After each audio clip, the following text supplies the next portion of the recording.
The STIHL GTA 26 pruner makes it incredibly easy to prune smaller branches from trees and shrubs in your garden. But as with all tools, it's important to keep it well maintained so that it continues to cut as intended. In particular, having the correct chain tension is critical. If the chain is too tight, this will cause increased wear. If it's too loose, it can come away from the guide bar completely, which means it won't cut properly and could even fall off.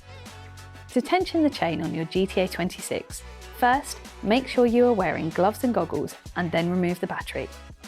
Rotate the wing nut 2 turns anti-clockwise. Pull the guide bar away from the sprocket until the drive links on the underside of the bar are still half visible.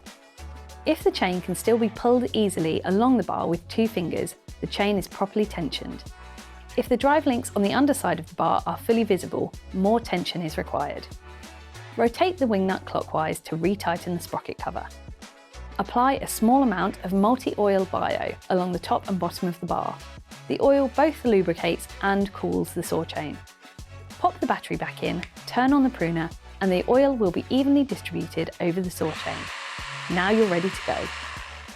For more expert advice on tool maintenance, take a look at the other videos on our STIHL GB YouTube channel, or visit your nearest STIHL approved dealer.